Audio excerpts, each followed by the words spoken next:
సొంత ఇల్లు అనేది అందరికీ కలగదు గురుగారు. చాలా మంది చాలా రకాల ప్రయత్నాలు చేస్తారు, సొంత ఇల్లు కొనుక్కోవడానికి కొంతమందికి వీలు పడదు. అలాంటి కళ నెరవేరినప్పుడు దానికి మనం ఏదన్నా పరిహార దోషాలు చేసుకోవచ్చా? మొదటి దీంట్లో రెండో భాగం ఏంటంటే గురుగారు, కొంతమంది కొనుక్కుంటారు ఇల్లు, కానీ ఆ ఇంట్లో ఉండే యోగం ఉండదు వాళ్ళకి. అంటే వాళ్ళు అద్దెకి ఇవ్వడము, వాళ్ళు అద్దెకి ఉండడము, ఏదో రకరకాల కారణాలు జరుగుతాయి. అసలు సొంత ఇంటి కళ నెరవేర్చుకోవాలంటే ఏ రకమైన పూజ చేయాలి, సొంత ఇంట్లో ఉండాలంటే ఏ రకమైన పూజ చేయాలి? ముఖ్యంగా అమ్మా, ఇందాక మనం కొన్ని కొన్ని అనారోగ్యాలకి కొన్ని దోషాలకి కారణం కుజుడు చెప్తుంది. అలాగే భూసుతుడే కుజుడు, భూమికి పుట్టినటువంటి వాడే కుజుడు కదా.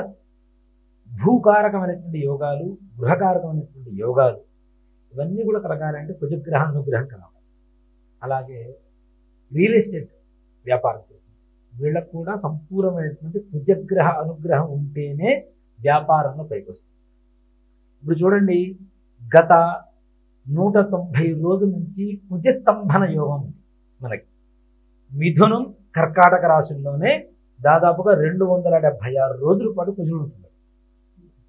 ఇప్పుడు ప్రస్తుతానికి కర్కాటక రాశిలో ఉన్నాడు.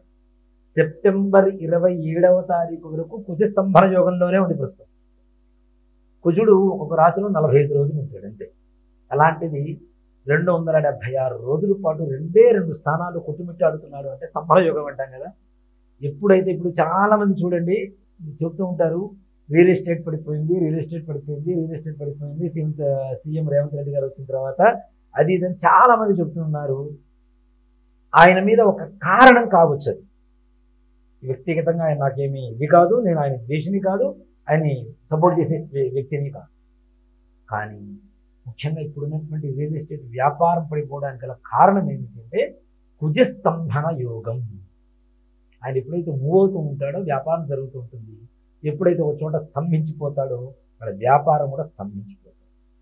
దానివల్ల కొనుక్కునే వాళ్ళకి లాభం, అమ్మే వాళ్ళకి నష్టం. భూమి నమ్ముకున్న వాడికి నష్టం రాకూడదు అవునా.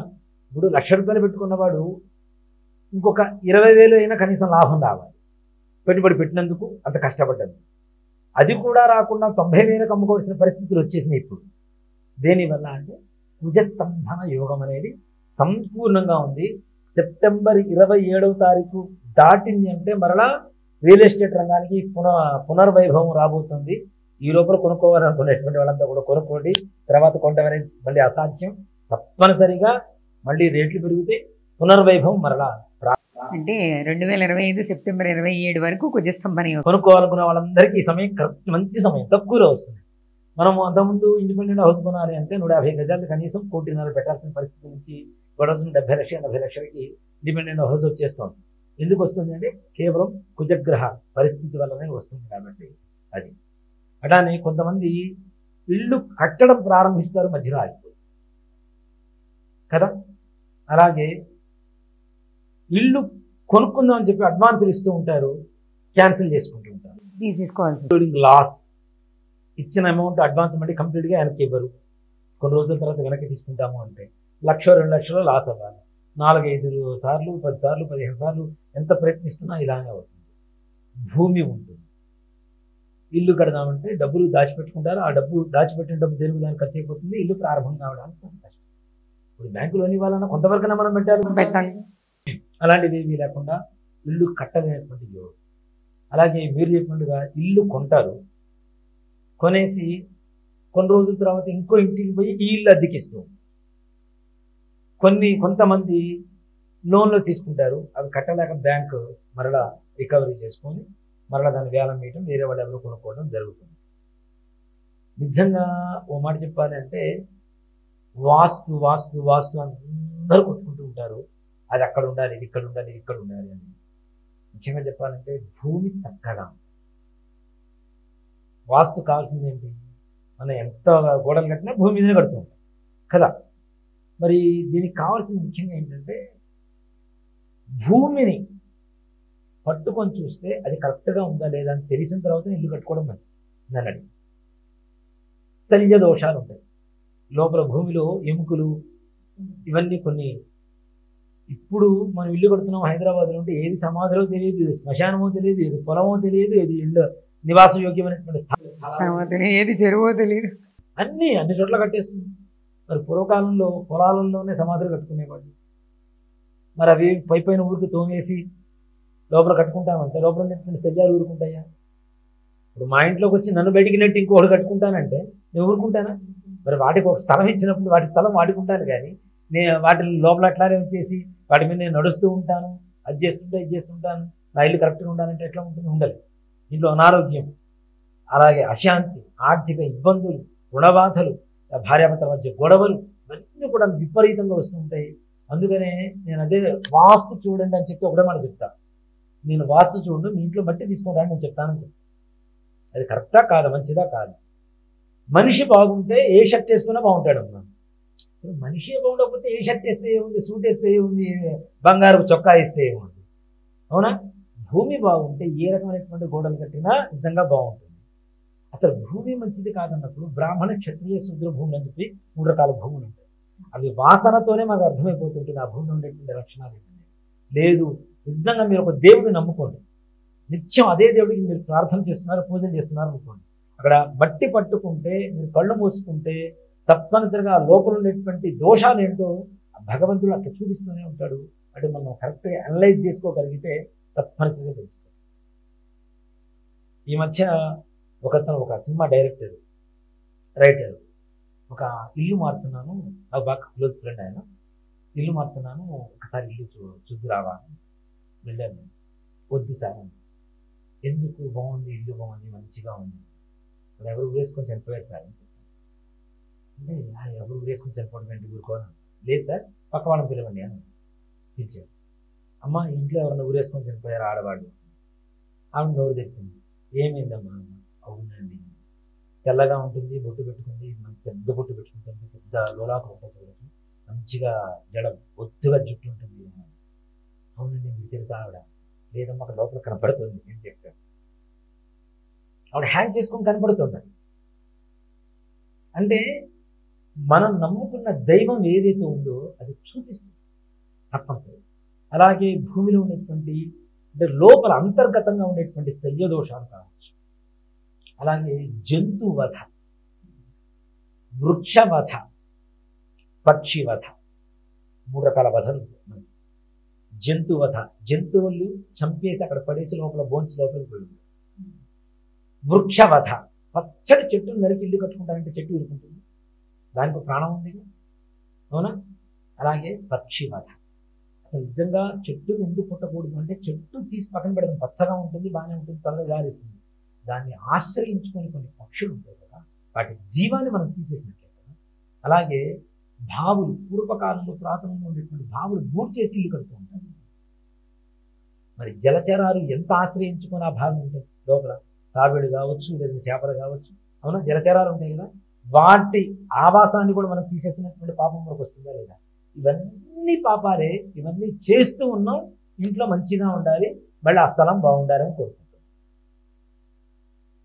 ఒక చోట బావి గుర్చాలంటే ఇంకో చోట బావి తవ్వాలి, లేదా కనీసం బోరన్నా వేయాలి. ఒక చెట్టును కొడుతున్నామంటే ఇంకో చోట చెట్టును నాటాలి. కొన్ని రోజులు దాన్ని పెరిగి పెద్దదైన తర్వాత ఇక్కడ ఇంట్లో ఉండే చెట్టును పెట్టాలి. ఇట్లాంటివన్నీ చేయవు, మళ్ళీ అన్నీ బాగుండాలి. పూర్వకాలం నుండి జంతువులు ఉన్నటువంటి ఎద్దులు, దున్నపోతులు పొలాల్లో పడి చనిపోయి చనిపోయిన తర్వాత శల్యాలు మొత్తం ఏమవుతాయి, భూమిలోకి వెళ్ళిపోతూ ఉంటాయి. ఆ శల్యాలు మరి దోషం కాదా? శల్య దోషం అంటాం. అందుకనే గృహప్రవేశం అప్పుడు కూడా ఇవన్నీ దోషాలు పోవాలని కొన్ని పూజలు ఉంటాయి. అవేవీ చేయకుండా నేను లోపలికి పోతాను, రిబ్బన్ కటింగ్ చేసుకుంటాను, లోపలికి వెళ్ళిపోయి పాల్పొంగి చేసుకుంటాను, నాకు సరిపోతుంది. పంతులు గారికి ఎందుకు ఖర్చు పెట్టాలి, పూజా స్టోర్ని ఎంతెందుకు సామాగ్రి తీసుకురావాలి, పంతులు గారికి ఒకవేళ పూజ చేసిన ఖర్చు పంతులు కూడా తీసుకొస్తారు. ఆ బియ్యం తెస్తారు. ఆ బియ్యం ఎట్లా ఉంటాయంటే పొరపాటున ఎవరికైనా ముష్టి వాళ్ళకి పెట్టినా వాళ్ళు కూడా ఒప్పుకోరు, వాళ్ళకంటే ఘోరంగా కోటా బియ్యం తీసుకొచ్చి పెడతారు వీడి మొహాన్ని. నిజంగా మాట చెప్పాలంటే పూర్వకాలంలో అత్యధికమైనటువంటి సంపన్నులు ఎవరంటే బ్రాహ్మణే. ఇప్పుడంటే చాలామంది రోడ్డును పడ్డారు, కానీ ఒకప్పుడు సంపన్నులు బ్రాహ్మణే ఉండేది. 100,000 ఎకరాలు ఉండేవి.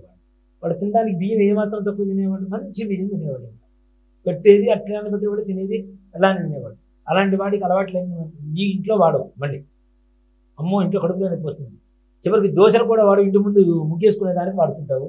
ఆ బియ్యం పిండి తీసుకొచ్చి ఆ బియ్యం మాత్రం పురోహితుడు. అవునా? ఇలాంటివన్నీ ఎందుకు చేయాలి? ఎందుకు నష్టం, ఇంత ఖర్చు ఎందుకు పెట్టుకోవాలి. కొంతమంది ఉంటారు అసలు సింపుల్ ఒక్క మాటలో తీసేస్తారు. ఇవన్నీ మాకు ఆచారం లేదు గురువు గారు. సో ఇలాంటివన్నీ కూడా చేయడం వల్ల ముఖ్యంగా ఇళ్లల్లో మనశ్శాంతి లేకుండా పోతుంది. ఉన్న ఇంట్లో మనం స్థిరంగా ఉండలేకపోతున్నాం, ఇల్లు కొనలేకపోతున్నాం, ఇల్లు కట్టించలేకపోతున్నాం, కట్టించినవి సగం వరకు వచ్చేసి ఆపుకోవాల్సిన పరిస్థితులు వస్తున్నాయి. చివరికి దాన్ని కూడా అమ్ముకోవాల్సిన పరిస్థితులు వస్తున్నాయి. ఇల్లు కొనుక్కుంటాడు, ఎంతో వచ్చినట్టు కొనుక్కుంటాడు నిజంగా చెప్పాలి అంటే. కానీ ఇప్పుడు ఈ యూట్యూబ్ మన ఛానల్స్లో వస్తుంటాయి, అమెరికా వెళ్ళిపోతున్నారు అందుకని అమ్మేస్తున్నారు.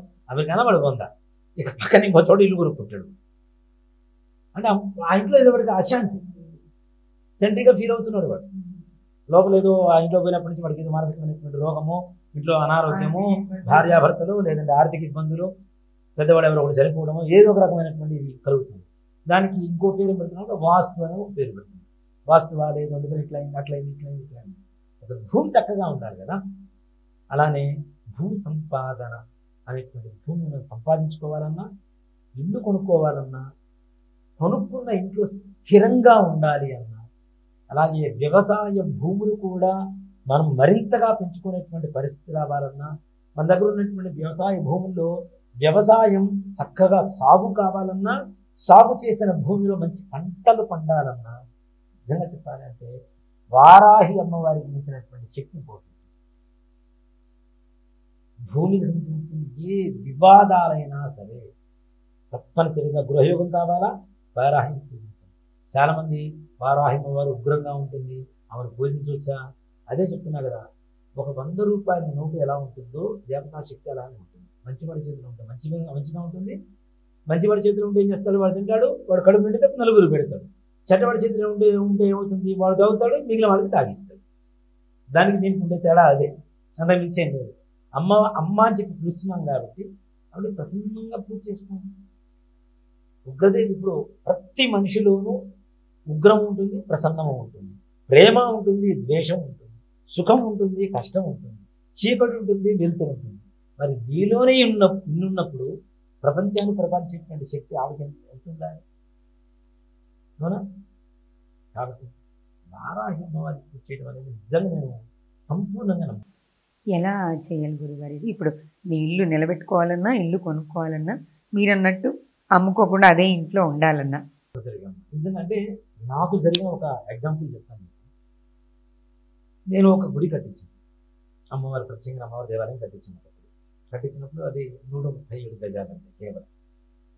కట్టించిన తర్వాత నాకు అనిపించింది వారాహి అమ్మవారిని ప్రతిష్ఠ చేస్తే బాగుంటుంది కదా. ఆ 137 గజాలు కూడాను నేను కొంతకాలం రెంట్కు తీసుకునే దేవాలయం కట్టించే స్థలాన్ని చెప్పానంటే, కొనుక్కుంటే నాకే, అమ్మితే నాకే అమ్మాలి, ఉన్నంతకాలం రెంట్ కడతాను, అమ్మే సమయం వస్తే నాకే అమ్మాలి, ఇంకెవరికి అమ్మకూడదు.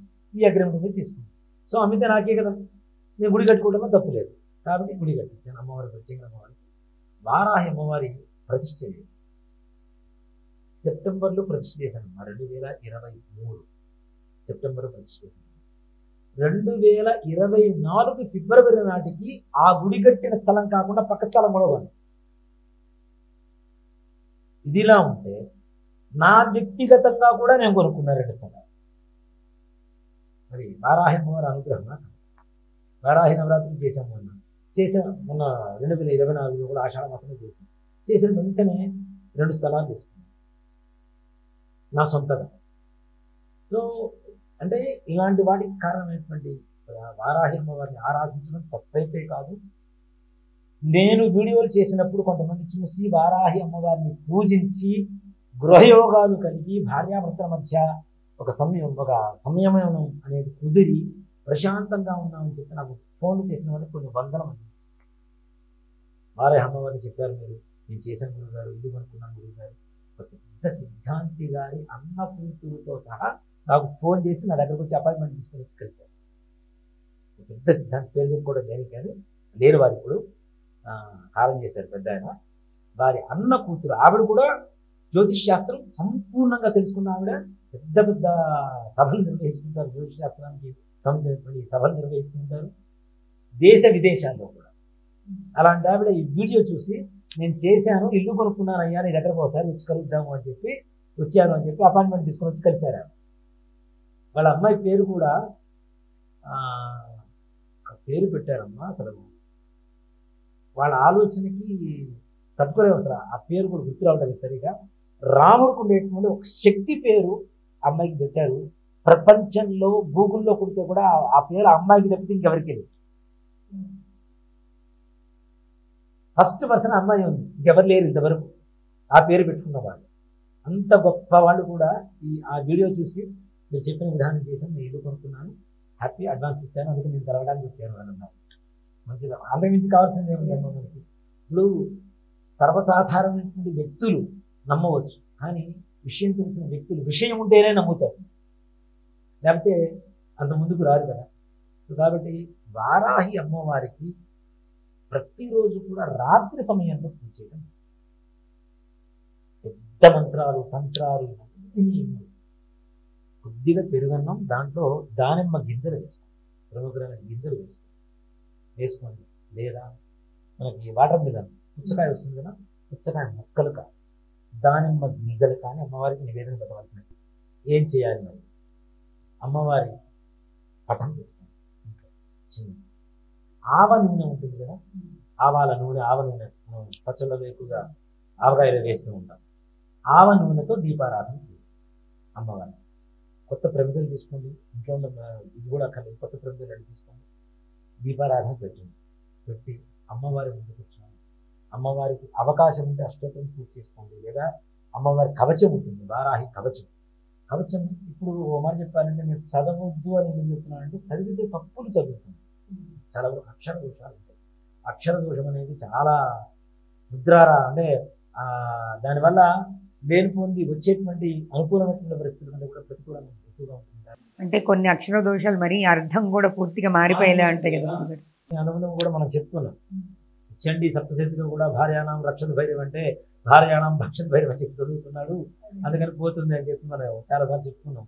కాబట్టి అక్షర దోషాలు మనం చదివేదానికంటే వినటం ఉత్తమం.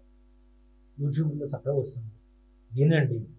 ఆ కవచం విని చిన్న మంత్రం ఓం ఐం గ్లౌం ఐం వారాహ్యై నమో నమః ఆడవాళ్ళు. ఓం ఐం గ్లౌం ఐం వారాహ్యై నమస్వాహ మగవాళ్ళు. ఆడవాళ్ళైతే నమో నమః, మగవాళ్ళైతే స్వాహాకారంతో కలుపుతుంది. ఒక 108 సార్లు జపం చేసి, ఈ జపం కూడాను ఖర్జూర పండుగ చేయొచ్చు, దానిమ్మ గింజలు 108 కౌంట్ చేసుకుని పక్కన పెట్టుకొని చేసుకోవచ్చు. లేదు మన తామర గింజల మాల ఉంటుంది, తామర గింజల మాలతో చేసుకోవచ్చు. లేదు తామర పూల గింజలైనా సరే 108 విడిగా ఉన్నా సరే లెక్క పెట్టుకొని పక్కన పెట్టుకొని వాటి కూడా ప్రతిరోజు ఒక 108 సార్లు 41 సార్లు చేయాలి. ఈ దశమహావిద్యులు కావచ్చు, శక్తివంతమైనటువంటి దేవతలు కావచ్చు, రాత్రి దేవతలు అంటూ ఉంటాం. శీఘ్ర దేవతలు, రాత్రి దేవతలు, అతి తొందరగా అనుగ్రహించేటువంటి దేవతలు, అలాగే రాత్రి కూడా సంచరించేటువంటి దేవతలుగా. మీ ఎదురు మీ గురించి గొప్పగా మాట్లాడితే మీరు నా మాట వింటారు కదా. అమ్మవారు సంచరించేటువంటి సమయంలో అమ్మవారి జపం చేయడం ద్వారా అమ్మవారి అనుగ్రహం పరిపూర్ణంగా అతి శీఘ్రంగా మన మీద కలుగుతుంది. మనం అనుకునేటువంటి సంకల్పం నెరవేరుతూ ఉంటుంది. దీనితో పాటుగా ముఖ్యంగా ఒక సూచన కాదు, ఒక హెచ్చరిక అని చెప్తాను.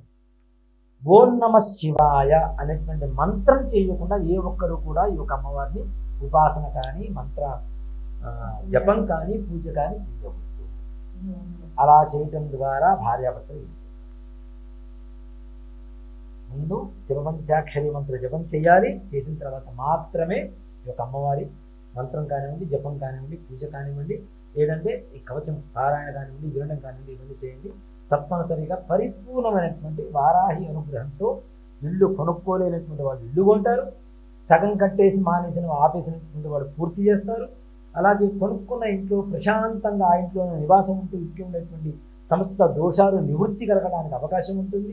అలాగే తాకట్టు పెట్టుకున్నటువంటి స్థలాలు పొలాలు కూడా మరలా తిరిగి పొందడం జరుగుతుంది. నిజంగా ఒక్క మాట చెప్తానమ్మా, పొలంలో కూడా వారాహి అమ్మవారి పటం ఒకటి పెట్టి, చిన్న ఫోటో పెట్టి, మీరు తీసుకెళ్ళినటువంటి అన్నం నివేదన ఏదంటే అది నివేదన పెట్టి మీరు వ్యవసాయం ప్రారంభించండి. పుష్కలంగా పండుతుంది పొలం. మీరు అనుకున్న దానికంటే ఇంకా మంచి ఆదాయం లభిస్తుంది. భూకారమైనటువంటి శక్తి దేవత ముఖ్యంగా వారాహి అమ్మవారిగా మనం ఇచ్చేస్తుంది. కాబట్టి వారాహి అమ్మవారికి చేయండి. సముద్రంలో మునిగినటువంటి వేదాలను కూడా తీసింది ఎవరు? వరాహమూర్తే కదా. కాబట్టి భూమి లక్ష్మీదేవి స్వరూపమనే చెప్తా వారాహి అని, వేరే అయితే కాదు. అందుకనే మన అమ్మవారి దేవాలయంలో కూడా త్రిశక్తి పీఠంగా రూపొందించాలనే ఉద్దేశంతో మహాలక్ష్మి, మహాకాళి, మహాసరస్వతి అనేటువంటి రూపాలతోనే ప్రత్యంగిర మహాకాళి అవుతుంది, రాజశ్యామల మహాసరస్వతి అవుతుంది, వారాహి మహాలక్ష్మి అవుతుందనే ఉద్దేశంతోనే త్రిశక్తి పీఠం దేవాలయం నిర్మాణం చేస్తున్నది కూడా. అందుకని మహాలక్ష్మి, మహాకాళి, మహాసరస్వతి త్రిశక్తులు, ముగ్గురు శక్తులు ఉన్నారు కదా, అందుకని చెప్పారనుకున్నాం. కాబట్టి వారాహి అమ్మవారికి చేయండి. తప్పనిసరిగా భూకారకమైనటువంటి దోషాలు తొలగిపోయి యోగాలు కలుగుతాయి, గృహకారకమైనటువంటి యోగాలు కలుగుతాయి. గృహంలో సంపూర్ణంగా ప్రశాంతంగా నివాసం ఉండడానికి వారికి ఇష్టమైనటువంటి తిథులు. చాలామంది అష్టమి అంటే అష్టమి రోజు మనం ఎట్లా అమ్మవారి పూజ చేస్తూ ఉంటారు. దుర్గాష్టమి, మహానవమి, విజయదశమి 3 రోజులు అమ్మవారి రోజులే కదా. అలాగే పౌర్ణమి కూడా మనకు వస్తుంది. కాబట్టి ఈ రోజులో ప్రారంభించండి, తప్పనిసరిగా విశేషమైనటువంటి యోగం కలుగుతుంది. 41 రోజుల తర్వాత పటాన్ని తీసుకెళ్ళి మరి దేవుడు గుళ్ళల్లో పెట్టద్దు, మీ ఇంట్లో పెట్టుకొని చక్కగా దీపారాధన చేసుకోండి, అమ్మవారి మంత్రాన్ని జపం చేస్తూ ఉండండి. ఇంకా ప్రశాంతత, ఇంకా బహుగృహ యోగం కలిగేటువంటి అవకాశం కూడా చేస్తుంది. ఎవ్వరైనా చేయవచ్చు. భర్త లేనటువంటి ఆడవాళ్ళు, భార్య లేనటువంటి మగవాళ్ళు కూడా చేసుకోవచ్చు. దాంట్లో ఏ రకమైనటువంటి నిబంధనలు చేయండి. కాకపోతే మనస్ఫూర్తిగా చేయండి, విశ్వసించి చేయండి. తప్పనిసరిగా విశ్వంలో మీకు ఒక స్థానం ఏర్పడుతుంది. తప్పనిసరి